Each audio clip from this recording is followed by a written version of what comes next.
ਇਹ ਸਾਰੇ ਬਿੱਲਾਂ 'ਚ ਸਿਰਫ 2 ਕਾਰਪੋਰੇਟ ਹਾਊਸਿਸ ਨੂੰ ਫਾਇਦਾ ਹੋ ਰਿਹਾ। ਇਹਦਾ ਮਤਲਬ ਇਹ ਕਾਰਪੋਰੇਟਡ ਹਾਊਸਿਸ ਵੱਲੋਂ ਜਿਹੜੀ ਹੈ ਇਹ ਸਾਰੇ ਦੇ ਸਾਰੇ ਬਿੱਲ ਲਿਆਂਦੇ ਗਏ ਤੇ ਅਸਲ ਵਿੱਚ ਲੜਾਈ ਸਾਡੀ ਉਹਨਾਂ ਦੇ ਖਿਲਾਫ ਹੀ ਹੈ, ਅੰਡਾਨੀਆਂ ਤੇ ਅੰਬਾਨੀਆਂ ਦੇ ਖਿਲਾਫ, ਕਿਉਂਕਿ ਉਹਨਾਂ ਨੇ ਹੀ ਇਹਦੀ ਧੌਣ ਤੇ ਗੋਡਾ ਦੇ ਕੇ ਸਾਰਾ ਕੁਝ ਲੈ ਕੇ ਆਉਂਦਾ।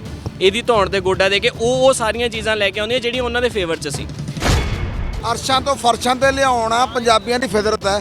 ਜੇ ਅਸੀਂ ਅਰਸ਼ਾਂ ਤੇ ਲੈ ਕੇ ਜਾਂਦੇ ਹਾਂ ਕਿਸੇ ਨੂੰ, ਉਹਨਾਂ ਦੀ ਗੁੱਡੀ ਚਾੜਦੇ ਹਾਂ ਤੇ ਜ਼ਮੀਨ ਤੇ ਯਾਦ ਕਰਾਈ ਦੀ ਵੀ ਧਰਤੀ ਪਾਈ 20 ਫੁੱਟ ਡੂੰਘਾ ਦੱਬੀ ਦਾ ਉਹ ਬੰਦੇ ਨੂੰ ਮੁੜ ਕੇ ਲਿਆ ਕੇ ਅਸੀਂ, ਜੇ ਉਹ ਨਹੀਂ ਪੰਜਾਬ ਦੇ ਹਿੱਤਾਂ ਦੀ ਗੱਲ ਕਰਦਾ।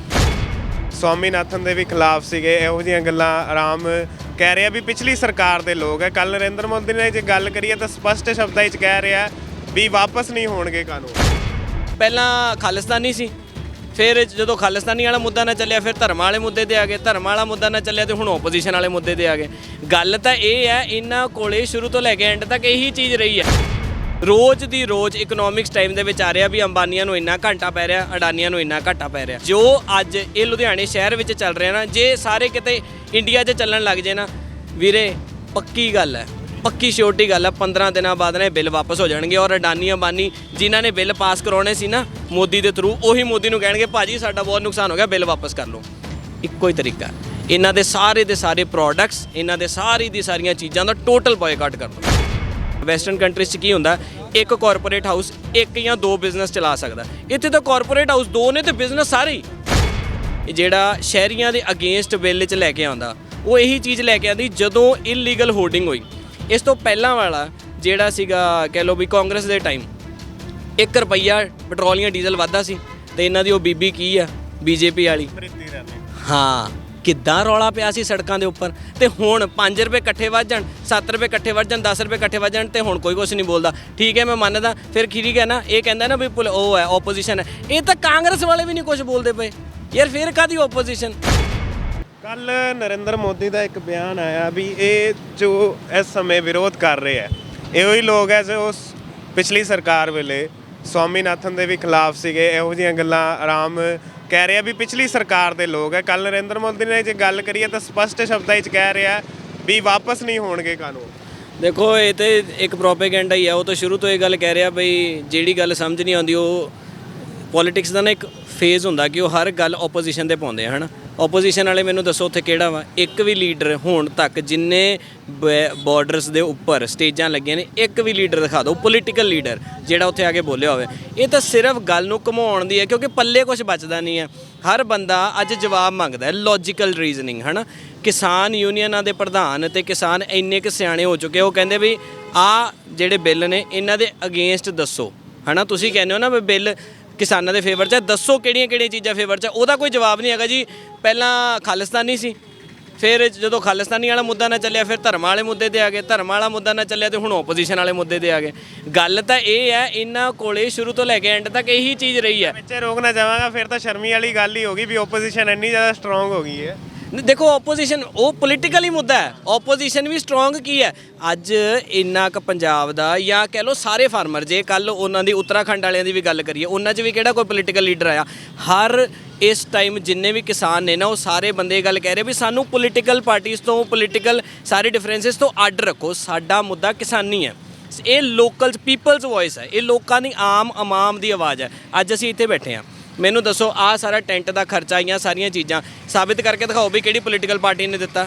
ਕੱਲ ਜਿਹੜਾ ਗੁਰਪਾਲ ਬਾਈ ਨੇ ਲਾਈਵ ਕੀਤਾ, ਇਹ ਕਿਹੜੀ ਪੋਲੀਟੀਕਲ ਪਾਰਟੀ ਨੂੰ ਅੱਜ ਤੱਕ ਜਿਹੜੇ ਮਤਲਬ ਝੰਡੇ ਚੱਕ ਕੇ ਕਰਦੇ ਰਹੇ, ਜਾਂ ਇਹਨਾਂ ਨੇ, ਮੈਨੂੰ ਦੱਸੋ, ਇਹਨਾਂ ਦੀਆਂ ਪੁਰਾਣੀਆਂ ਸਾਰੀਆਂ ਵੀਡੀਓਜ਼ ਕੱਢ ਲਓ, ਸਭ ਕੁਝ ਕੱਢ ਲਓ, ਇੱਕ ਵੀ ਬੰਦਾ ਮਤਲਬ ਪ੍ਰੂਵ ਕਰ ਦੇਵੇ ਸਾਡੇ 'ਚੋਂ ਕੋਈ ਬੰਦਾ ਬੈਠਾ ਜਿਹੜਾ ਪੋਲੀਟੀਕਲੀ ਮੋਟੀਵੇਟਡ ਹੋਵੇ ਜਾਂ ਸਾਡਾ ਕੋਈ ਪੋਲੀਟੀਕਲ ਰਿਕਾਰਡ ਹੋਵੇ। ਯਾਰ ਜਦੋਂ ਅਸੀਂ ਆਮ ਲੋਕ ਜਿਨ੍ਹਾਂ ਨੇ ਆਪਣੇ ਹੱਕਾਂ ਦੀ ਲੜਾਈ ਅੱਜ ਤੱਕ ਨਹੀਂ ਸੀ ਲੜੀ, ਹੈ ਨਾ, ਉਹ ਅਸੀਂ ਇਹ ਗੱਲ ਕਹਿੰਦੇ ਸੀਗੇ ਵੀ ਨੋਰਮਲ ਅਸੀਂ ਸ਼ਹਿਰੀ ਇਨਸਾਨ ਕੀ ਕਰਦੇ ਹਾਂ, ਅਸੀਂ ਨੋਰਮਲੀ ਵੋਟਾਂ ਪਾ ਦਿੰਦੇ ਹਾਂ। ਸਾਡੇ ਕੋਈ ਕੈਂਡੀਡੇਟ ਚੰਗਾ ਆ ਗਿਆ, ਅਸੀਂ ਉਹਨੂੰ ਵੋਟਾਂ ਪਾ ਕੇ ਅਸੀਂ ਸੁਰਖਰੂ ਹੋ ਜਾਂਦੇ ਹਾਂ, ਯਾਰ ਇਹਦੀ ਡਿਊਟੀ ਹੈ, ਇਹ ਸਾਡੇ ਹੱਕਾਂ ਦੀ ਗੱਲ ਕਰੂਗਾ। ਜਦੋਂ ਉਹ ਹੱਕਾਂ ਦੀ ਗੱਲ ਨਹੀਂ ਕਰਦਾ, ਫਿਰ ਸਾਨੂੰ ਗਰਾਊਂਡ 'ਤੇ ਆਉਣਾ ਪੈਣਾ। ਤੇ ਅੱਜ ਅਸੀਂ ਆਏ ਹਾਂ, ਇਹਨਾਂ ਨੇ ਇੱਕ ਕਲੀਅਰ ਕੱਟ ਜਿਹੜਾ ਵਾ ਨਾ, ਜਿਹੜਾ ਸ਼ਹਿਰੀਆਂ ਦੇ ਅਗੇਂਸਟ ਬਿੱਲ 'ਚ ਲੈ ਕੇ ਆਉਂਦਾ, ਉਹ ਇਹੀ ਚੀਜ਼ ਲੈ ਕੇ ਆਉਂਦੀ ਜਦੋਂ ਇਲੀਗਲ ਹੋਰਡਿੰਗ ਹੋਈ।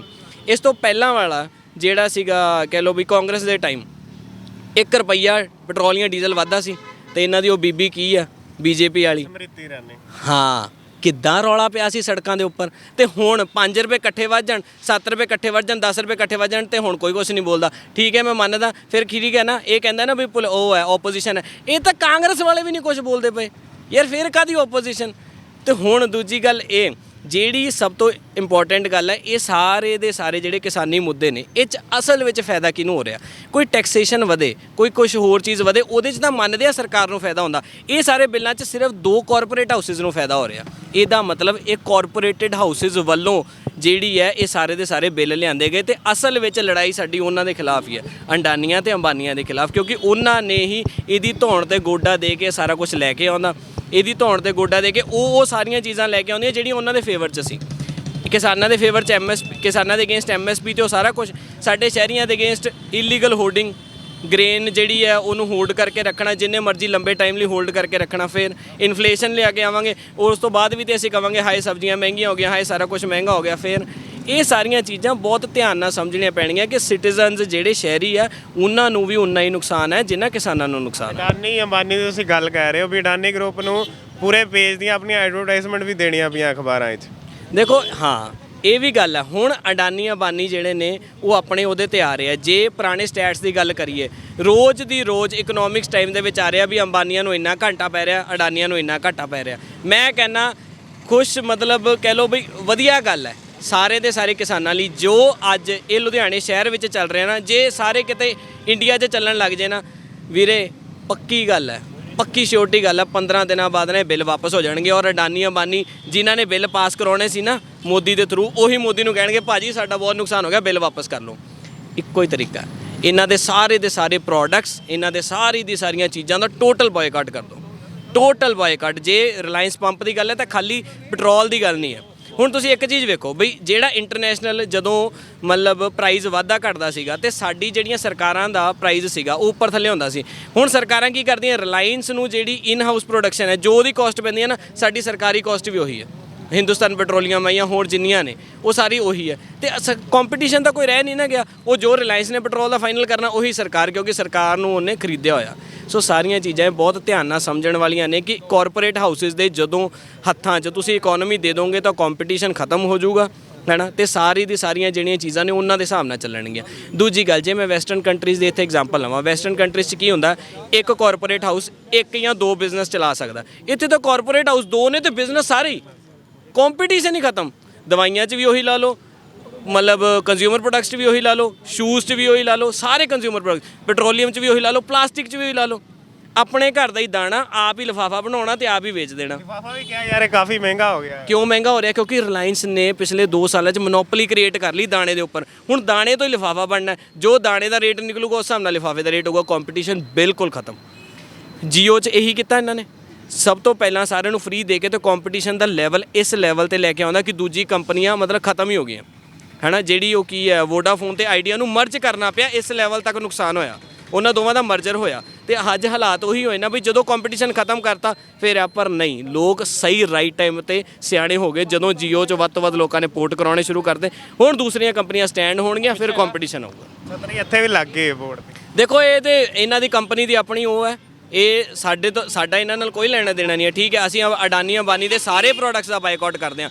ਇੱਥੇ ਤਾਂ ਮੈਂ ਕਹਿੰਦਾ ਹੁਣ ਜੇ ਕੋਈ ਇੱਥੇ ਮਤਲਬ ਕੰਜ਼ਿਊਮਰ ਪ੍ਰੋਡਕਟਸ ਵਾਲਾ ਆ ਜਾਵੇ, ਕੋਈ ਤੇਲ ਵਾਲਾ ਵੇਚਣ ਆ ਜਾਵੇ ਜਿਹੜਾ ਅਡਾਨੀ ਅੰਬਾਨੀ ਤੇ ਕੰਪੀਟੀਸ਼ਨ 'ਚ, ਤਾਂ ਕੋਈ ਗੱਲ ਨਹੀਂ ਯਾਰ, ਤੂੰ ਵੇਚ ਲੈ, ਜਿਹੜਾ ਤੇਰਾ ਕੋਈ ਲੈਂਦਾ। ਅਸੀਂ ਮੋਟੀਵੇਟ ਕਰਾਂਗੇ ਲੋਕਾਂ ਨੂੰ, ਅਸੀਂ ਹੁਣ ਵੀ ਮੋਟੀਵੇਟ ਕਰਦੇ ਹਾਂ ਵੀ ਪੋਰਟ ਕਰਾਓ ਜੀਓ ਤੋਂ ਪੋਰਟ ਕਰਾਓ, ਜਿਸ 'ਚ ਮਰਜ਼ੀ ਕਰਾਓ, ਹੈ ਨਾ। ਬੇਸਿਕਲੀ ਸਾਡਾ ਮਸਲਾ ਉਹਨਾਂ ਬੰਦਿਆਂ ਨੂੰ ਉਹਨਾਂ ਦੇ ਸਟਾਈਲ 'ਚ ਠੋਕਣਾ ਵਾ ਕਿ ਜਿਹੜੇ ਕਾਰਪੋਰੇਟ ਹਾਊਸਿਸ ਆ ਉਹਨਾਂ ਨੂੰ ਕਾਰਪੋਰੇਟ ਹਾਊਸਿਸ ਦੇ ਸਟਾਈਲ 'ਚ, ਜੇ ਕੋਈ ਪੋਲੀਟੀਸ਼ੀਅਨ ਆ ਉਹਨੂੰ ਪੋਲੀਟਿਕਸ ਦੇ ਸਟਾਈਲ 'ਚ। ਉਹ ਪੋਲੀਟੀਸ਼ੀਅਨ ਨੂੰ ਠੋਕਣਾ ਹੋਊਗਾ ਉਹਦੀਆਂ ਵੋਟਾਂ ਤੋੜ ਦੋ, ਠੀਕ ਹੈ। ਕਾਰਪੋਰੇਟ ਹਾਊਸਿਸ ਨੂੰ ਠੋਕਣਾ ਹੋਊਗਾ ਤਾਂ ਉਹਦੇ ਲਈ ਸਭ ਤੋਂ ਇੰਪੋਰਟੈਂਟ ਕੀ ਹੈ, ਪ੍ਰੋਫਿਟ। ਉਹਦਾ ਪ੍ਰੋਫਿਟ ਜਦੋਂ ਘਟੇਗਾ ਉਹ ਮਰੇਗਾ, ਉਹ ਠੁਕੇਗਾ ਹੀ ਠੁਕੇਗਾ, ਬਸ ਇੰਨਾ ਕੁ ਸੌਖਾ ਜਿਹਾ ਕੰਮ ਹੈ। ਅਰਸ਼ਾਂ ਤੋਂ ਫਰਸ਼ਾਂ ਤੇ ਲਿਆਉਣਾ ਪੰਜਾਬੀਆਂ ਦੀ ਫਿਤਰਤ ਹੈ। ਜੇ ਅਸੀਂ ਅਰਸ਼ਾਂ ਤੇ ਲੈ ਕੇ ਜਾਂਦੇ ਹਾਂ ਕਿਸੇ ਨੂੰ, ਉਹਨਾਂ ਦੀ ਗੁੱਡੀ ਚਾੜਦੇ ਹਾਂ ਤੇ ਜ਼ਮੀਨ ਤੇ ਯਾਦ ਕਰਾਈ ਦੀ ਵੀ ਧਰਤੀ ਪਾਈ 20 ਫੁੱਟ ਡੂੰਘਾ ਦੱਬੀ ਦਾ ਉਹ ਬੰਦੇ ਨੂੰ ਮੁੜ ਕੇ ਲਿਆ ਕੇ ਅਸੀਂ, ਜੇ ਉਹ ਨਹੀਂ ਪੰਜਾਬ ਦੇ ਹਿੱਤਾਂ ਦੀ ਗੱਲ ਕਰਦਾ। ਵਧੇਰੇ ਜਾਣਕਾਰੀ ਲਈ ਸਬਸਕ੍ਰਾਈਬ ਕਰੋ ਸਾਡਾ YouTube ਚੈਨਲ ਪਬਲਿਕ ਟਾਈਮਜ਼ ਅਤੇ ਨੋਟੀਫਿਕੇਸ਼ਨ ਲਈ ਬੈਲ ਆਈਕਨ ਤੇ ਕਲਿੱਕ ਕਰਨਾ ਨਾ ਭੁੱਲੋ।